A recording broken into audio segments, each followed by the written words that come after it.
चलो आज मैं बात करने वाला हूँ कैनन 2016 मशीन का। मैं ज़्यादा घुमा फिरा के नहीं बोलूँगा, डायरेक्टली मैं टॉपिक पे आता हूँ। अगर हम देखना चाहते हैं इस मशीन का पावर सप्लाई हमको चेंज करना है भाई, तो कैसे कर सकते हैं। चेंज करने की बात आई तो किस लिए चेंज करना है। पावर सप्लाई कई सारे रीजंस होते हैं, जैसे आपकी मशीन चालू नहीं हो रही है, आपकी मशीन में एरर कोड्स आ रहे हैं, या कुछ सिस्टमैटिक इश्यूज जो एरर कोड, जैसे मैंने कई एक दो वीडियो अपलोड किया है एरर कोड के बारे में। अगर उन एरर कोड से रिलेटेड डेटाबेस है डिस्प्ले पे तो ऑब्वियसली इसे रिपेयर करना पड़ता है, और रिपेयर करने के लिए आपको सबसे पहले तो इसे निकालना पड़ेगा। अब निकालने के लिए क्या करना है वो चीज हम आपको इस वीडियो में दिखाने वाले हैं। थोड़ा मैं चाहता हूं कि आपको इसके लिए डिटेल में बताऊं कि पावर सप्लाई एक ऐसा प्रिंटेड सर्किट बोर्ड होता है फोटोकॉपी मशीनों में, जेरॉक्स मशीनों में, कॉपी मशीनों में, फोटोस्टेट मशीनों में, इसके अलग अलग नाम हैं, बट फाइनली आप इसे जेरॉक्स मशीन कह सकते हो।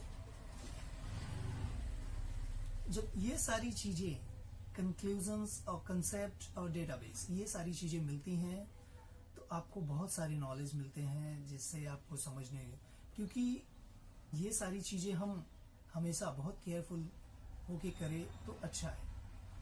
अब जैसे मैं बात कर रहा हूँ पावर सप्लाई का, तो पावर सप्लाई में कनेक्शंस रहते हैं जो डीसी बोर्ड को दिया रहता है, एचवीटी को दिया रहता है, और होल आपके सारे यूनिट्स जो हैं पावर सप्लाई से होते हुए जाते हैं। कुछ में जो हैवी पावर सप्लाईज रहते हैं उनको पावर देने के लिए पावर सप्लाई है, बट मोस्टली यूनिट्स को आपको power to DC, DC to ऐसा कंसेप्ट रहता है।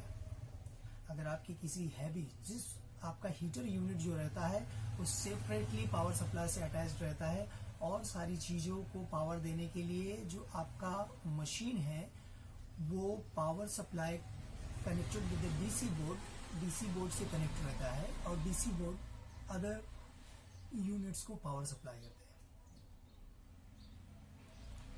सो अगर आपको पावर सप्लाई निकाल के रिपेयर करना है तो फर्स्ट ऑफ ऑल आप आपके मशीन के राइट साइड का डोर, उसकी स्क्रूज ओपन करके निकाल दीजिए। उसके बाद बैक साइड का डोर बाहर कर दीजिए। देन आपको मिलेगा टॉप कवर। अगर आपका मशीन शॉर्टर के साथ है तो पहले आपको शॉर्टर निकालना पड़ेगा। शॉर्टर नहीं है, सिर्फ कवर है, तो कवर डायरेक्टली आपका निकल जाएगा, उसमें कोई ज्यादा इश्यू नहीं। सिर्फ आगे के 2 स्क्रू निकालने पड़ते हैं। 2 स्क्रू खोलने के बाद कवर इजिली बाहर हो जाएगा। आप देखेंगे फर्स्ट जो पीसीबी है वो पीसीबी, उसके स्क्रू खोलिए, उसके कनेक्शन, फर्स्ट ऑफ ऑल कभी भी कनेक्शन निकालने के बाद ही स्क्रू खोलिए। जब आप कनेक्शंस निकाल देते हैं तो पीसीबी, दैट्स मीन अगर आप स्क्रू पहले खोलते हैं तो कनेक्शन निकालने में प्रॉब्लम कभी कभी हो सकता है, इसलिए पहले कनेक्शन आप निकाल लीजिए। उसके बाद आराम से उसके स्क्रू निकालिए, इजिली पीसीबी को बाहर कीजिए, और उसका सॉल्यूशन कंप्लीट होने पर उसे वापस से एज इट इज सेटअप कर दीजिए। ध्यान रखिए कभी भी 110 मशीन और 220 मशीनों में जो पावर ट्रांसफर यूनिट होता है उस पर बहुत ही केयरफुल रखिए, क्योंकि इन मशीनों में 2016 मशीन में 110 मशीन हो या 220 मशीन हो, दोनों में केबल, आउटर केबल लगे रहते हैं कि आप मशीन से उन्हें अलग कर सकते हो। मोस्टली बड़ी मशीनों में जो 110 मशीनों के केबल्स रहते हैं वो परमानेंटली लगे रहते हैं। ओके, लेट्स चलो वीडियो देखते हैं, उसके बाद समझ में आएगा, फिर बात करते हैं।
Short video.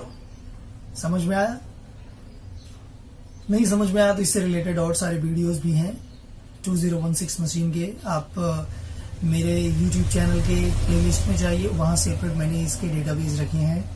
आपको बहुत सारी चीज़ें सीखने को मिलेगी और उम्मीद है कि आप इन सब चीज़ों से सीख कर आपको कुछ प्रॉफिट मिलेगा और बहुत सारी नॉलेज भी उम्मीद करता हूँ आपको मिले। Okay, so be careful about your machine and take care. आपका दिन शुभ हो। Good luck, bye.